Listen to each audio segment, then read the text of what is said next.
Should Portland police put up surveillance technology in certain areas of the city that claims to detect gunshots? The quicker we can get there, whether it's saving life or catching the shooter in the act, the better. A police oversight group thinks it could help stop shooting. There are some highly contagious people in the social disease of gun violence. But it's been used in other cities across the country and so far has not really helped. 90% of the time, more or less, ShotSpotter alerts do not result in any evidence of a gun crime.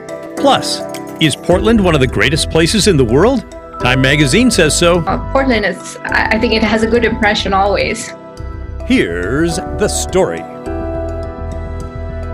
Yes, of course, always. It's Friday night, the sun is shining. It's another gorgeous day in the Northwest. These are the types of days that we really look forward to as we endure February.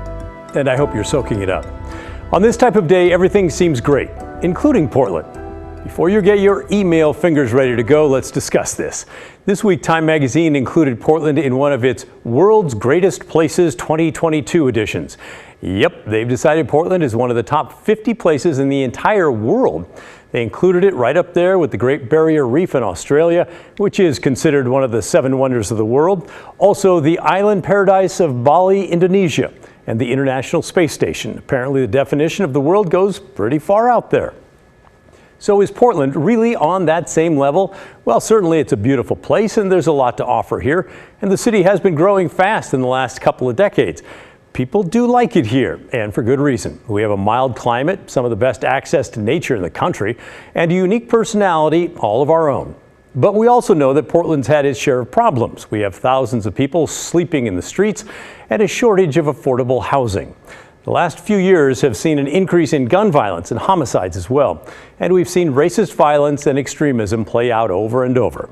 Portland has not always had the best reputation in the national media, especially in the last few years. But Time thought differently. And so we contacted the author of the article to find out what made such a great impression on her. During this time, I think it was the food.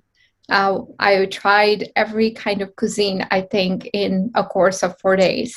From Australian to Malaysian, Thai, we had Filipino to Sri Lankan to Scandinavian. It was like you name it, everything was there. And these were very authentic mom and pop restaurants that served kind of very original flavors in a very unique way. So it's not like your typical hole in the wall restaurants that we have been talking about for years. It's more elevated ethnic food and presented beautifully and drawing some really good flavors too.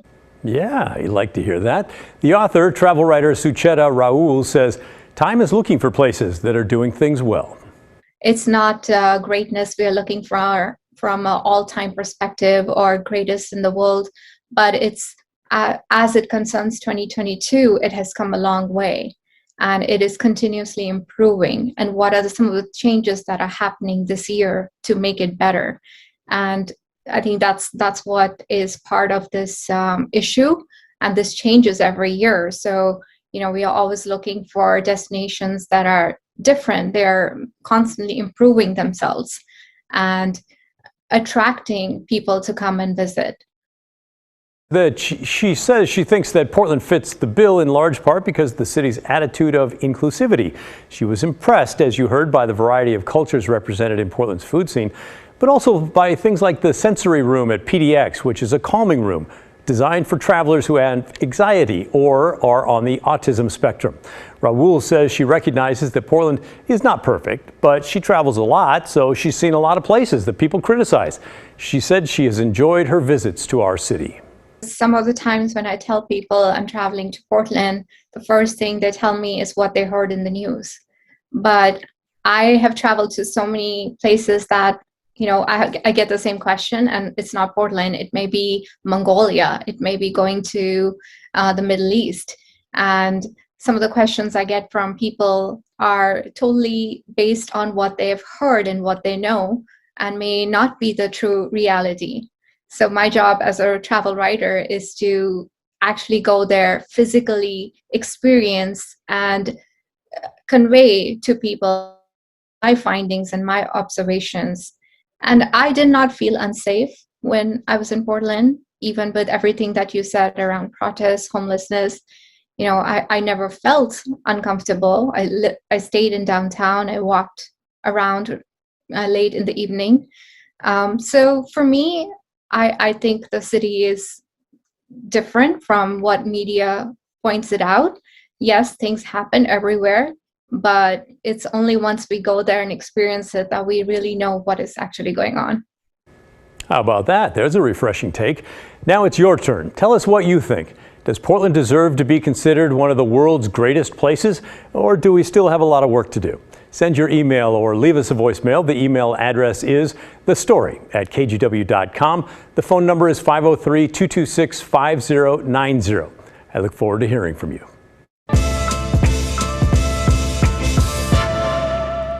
Now let's get to our big story. Tonight we're talking about something called ShotSpotter. If you've never heard of it, don't worry about it. I haven't either. The idea is to place microphones in certain parts of the city and have them listen for gunshots, which are then reported to police. It's used by police departments around the country, and a Portland police oversight group is about to recommend it to the mayor's office. In fact, they're going to do that on Monday. They say they're trying to slow the spike of gun violence. So joining me now is investigative reporter Evan Watson. Evan, you came to us from the East Coast, where this is already in use, correct? Yeah, that's right, Pat. Before coming to Portland, I worked as an investigative reporter in Virginia. There we had some police departments that were using this company ShotSpotter, some that just added it and others that were considering it. So I looked into ShotSpotter to answer two main questions. Is it effective and is it worth it? So that's great. You know a lot about this. And what did you find? Is it effective? Is it worth it? Well, I will say first, police officers often advocate for this company ShotSpotter. They say it helps them get to scenes faster, showing the community they'll respond even when a 911 call isn't made. But the data that I received through public records requests in Virginia showed ShotSpotter rarely led officers to gun-related evidence or arrests. I did find a few related arrests for reckless use of a gun, but in most cases, police didn't find anything. And that's backed up by studies from other parts of the country too. And so the question for Portland then becomes, would it be worth it for the city to spend a lot of money each year on this technology? Portland needs answers. A surge in gun violence means an oversight group, FitCog, is seriously looking at ShotSpotter for help. You have a staffing issue, you have a limited resource issue, want to make sure you get full utility out of the service, putting it where it's most needed based on historical review of gunfire. Ron Teachman is a former police chief turned ShotSpotter representative. He answered questions during a public meeting Thursday. Portland Police Sergeant Kenneth Giulio added his 2 cents. Officers could use faster notification about potential gunshots.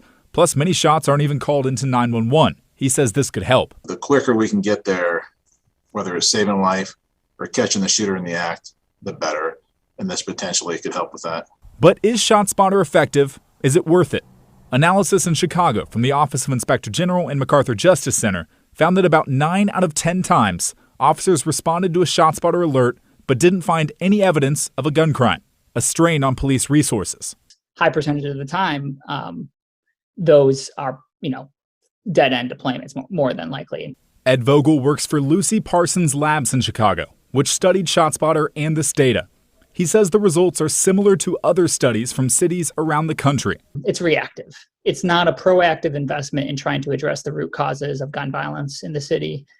Thinking about questions around poverty, thinking around questions of resources for public education, mental health resources. Chris's hand is up. So, Chris. When Portland community members asked about the Chicago studies during Thursday's meeting, ShotSpotter representatives argued the lack of evidence was more a critique of Chicago police officers and how they did their job. 87% of the calls didn't result in a police report. Doesn't mean it wasn't a positive result. Neighbors saw the police respond. The fact that the police didn't either have the time or make the effort to find any evidence doesn't mean that it wasn't a reportable incident. ShotSpotter reports a 97% accuracy rate at identifying gunshots, and it paid Edgeworth Analytics to study this.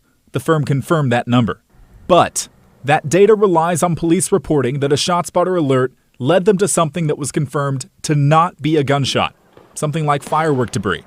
In most cases where nothing is found, that's not reported as a ShotSpotter error. It's viewed as an officer not finding evidence. This means critics question the accuracy of the sensors, as ShotSpotter hasn't allowed an independent scientific analysis of its technology. Teachman says if the tech didn't work, police officers would complain, and the company wouldn't be operating in 135 cities. ShotSpotter frequently relies on testimonials from police departments to spread its product. There are some highly contagious people in the social disease of gun violence. And what can we do to have an intervention? FitCog leaders said they'll recommend ShotSpotter to Mayor Ted Wheeler's office on Monday. So super interesting, Evan, but here's my question. Do police think that there's a lot of shots fired that are not being reported now?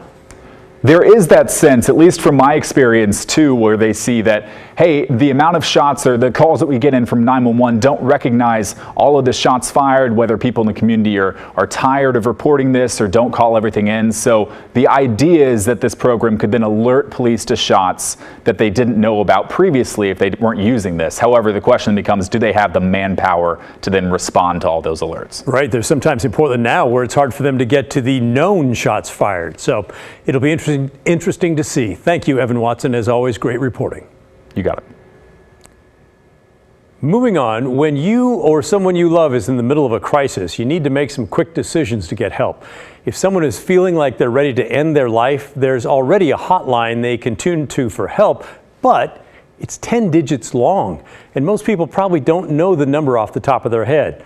Well, starting this weekend, that's going to change. There's going to be a new tool launching across the country, and all you need to remember are these three numbers, 988. Got it? 988. Here's Mike Benner. 988. Remember that three-digit number, because starting Saturday, dialing or texting 988 will get you in contact with a trained mental health professional 24 hours a day, 7 days a week. Really excited. 988 is going to be a new service, a new way to reach help when you're in crisis. Dwight Holton is the CEO of Lines for Life. That's the Portland-based call center that handles local calls from people experiencing a mental health crisis or suicidal thoughts. Holton believes changing the suicide prevention hotline from 10 digits to the three-digit 988 number is a step in the right direction. We've had for many years the National Suicide Prevention Lifeline. What 988 is going to do is transform that by making it super easy to get help when you're in crisis or when you see someone else in crisis. Let me repeat what Holton just said. 988 isn't just for people in crisis, but also for people who witness somebody in crisis. This will undoubtedly lead to an increase in call volume, something Rusha Grinstead of the Oregon Health Authority isn't too worried about. Grinstead says Oregon has invested a significant amount of money in crisis care infrastructure. We are giving our two 988 call centers the resources to staff and train and build up capacity to be able to handle the anticipated increase in call volume. And we are prepared for that. Beyond important when access to help is as easy as calling or texting 988. It's all about no wrong door. It's all about being easy for people to get connected with help and hope, and easy to connect people who are trying to help somebody else with help and hope too. I'm Mike Benner for KGW News. Washington viewers, time to listen up. It's your primary season. Your ballots are going out now. You have a bit of a different system than Oregon because the top two winners move on to the general election. But it's a more risky situation for Democrats because they could still lose, and for many Democrats that would be upsetting. When the story continues.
It's officially primary season in the great state of Washington. Ballots started going out yesterday, and Washington does things a little bit differently than Oregon.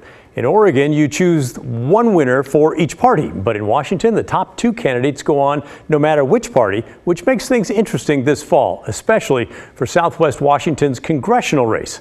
Tim Gordon has a look. The ballots are in the mail. County Auditor Greg Kimsey oversees elections and says the primary is officially underway. The ballots were delivered to the post office yesterday, and voters have begun receiving the ballots as of today.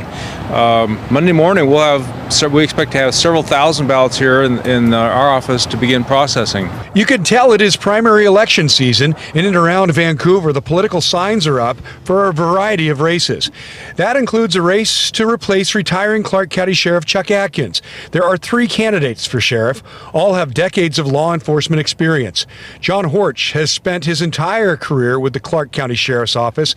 David Shook mostly with the Washington County Sheriff's Office and the past few years with Clark County.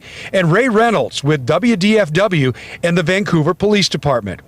Also a primary race for the 3rd Congressional District. Jamie Herrera Butler holds a seat and faces a challenge from 8 other candidates, including Trump-endorsed Republican Joe Kent, Republican Heidi St. John, and Democrat Marie Glusenkamp Perez.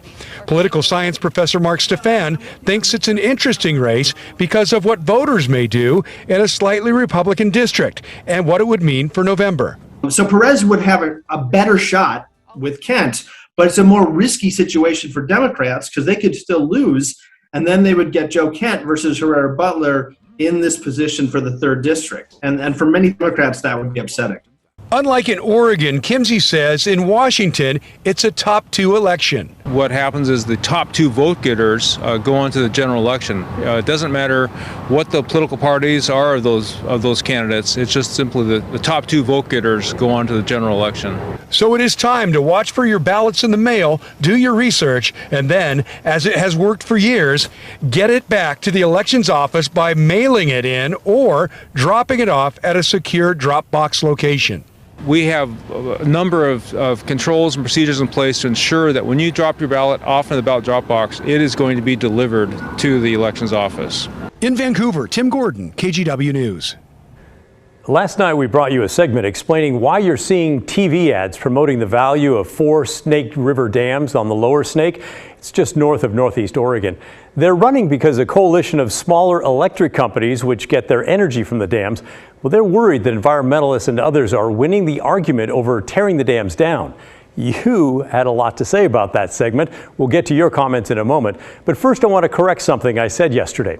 I told you Northwest River Partners, that's the company running the TV ads, that they had hired a consultant to figure out how much it would cost to replace the power generated by the 4 dams on the Lower Snake.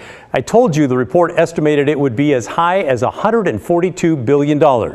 That number was wrong. The actual number is $15 billion. That higher number was the cost of decarbonizing the entire western region, which is a much bigger project. I hate making mistakes. Sorry about that one.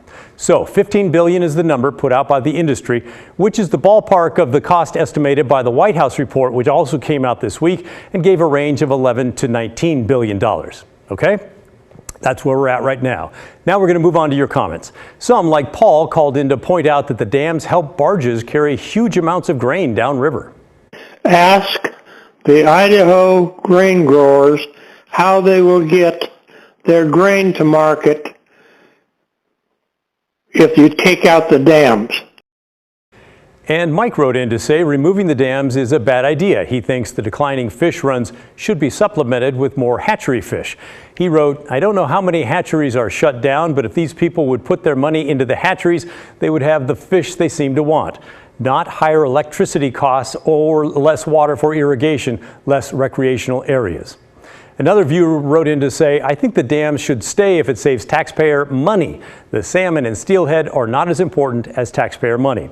But not everyone feels that way. In fact, Charlie took us to task for what he felt was a one-sided story.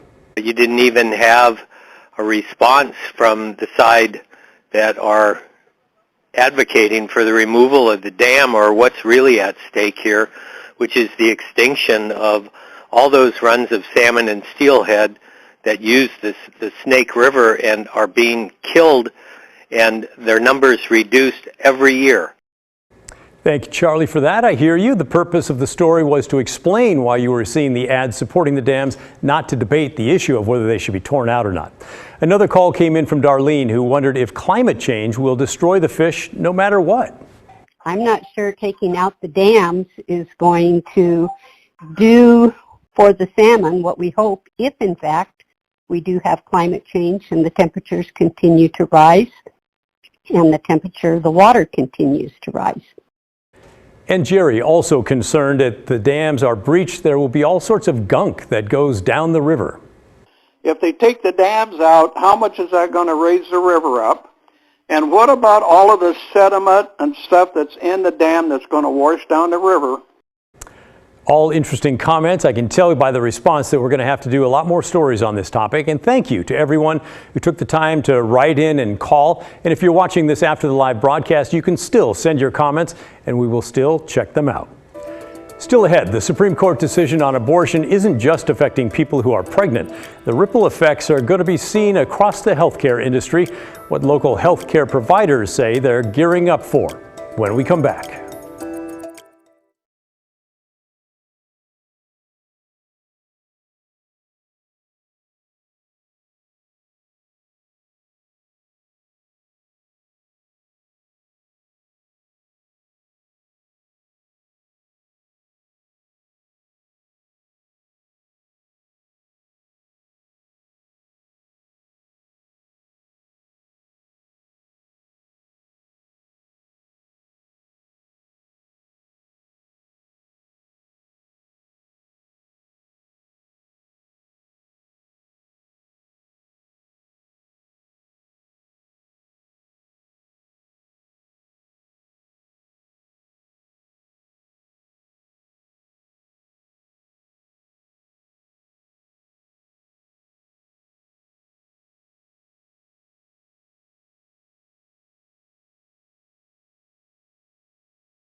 The Supreme Court's decision to overturn Roe v. Wade to send the decision on abortion back to individual states, experts say is going to have ripple effects that we'll be discovering for a long time to come. Even in places like Oregon and Washington, where abortion access seems safe, healthcare providers say they've even been thrown into chaos. Laura Porter is talking about that this week on Straight Talk with a panel of local healthcare providers and legal experts who explain how the Supreme Court decision impacts the entire obstetrics field, even in the Northwest. We are expecting a surge in patients. We know that from the Guttmacher Institute that we are anticipating about a 234% surge in patients. And to see what it means for half of the country to be absorbing care for the other half of the country, and again, those patients who have the means, have the resources, and actually can travel, which is a huge hurdle to get over. We're trying to serve those patients as well as the people of Oregon, and we have limited capacity right now when it comes to procedure rooms, to physicians, to clinicians who provide care. So all of us should be worried, not only that it's going to affect people here for the short term, but that we need to remember that our laws aren't etched in stone, and we need to be ever vigilant. And another ripple effect could be for training medical students who want to become OBGYNs and their future patients. Dr. Amato, talk a little bit about the training involved and how that could be restricted. Yeah, currently about half of the OBGYN residency programs are in states that have so-called trigger ban laws.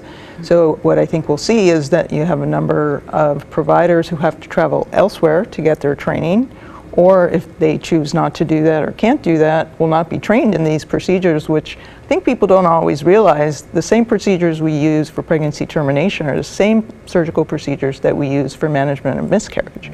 So you don't want to be in a state where your OBGYN doesn't know to do an emergency, second trimester termination or management of a miscarriage. So I think, again, we're going to see increased morbidity and mortality in some of these states, unfortunately. And I think it's going to also play into where people choose to train and live. You might not want to live and practice in a state, so that's going to just exacerbate the physician shortages that already exist. Right, because You can watch Laurel's entire discussion on the future of healthcare after Roe v. Wade. That's tonight on Straight Talk at 7 o'clock or anytime on our KGW YouTube channel. Keep sending your questions and comments to thestory@kgw.com. When we come back, how you can help your community.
For this week's Hey Help campaign, we're asking you to donate to Harper's Playground. They're a Portland-based organization that builds playgrounds that are accessible to everyone, including kids with disabilities. If you'd like to donate, just open your camera on your phone and point it at the QR code on your screen right now. Or you can always go to kgw.com/heyhelp. Well, that's the end of our program. Thanks for watching. But remember, the story, our story, well, that never ends. I'll see you on Monday. This is KGW News at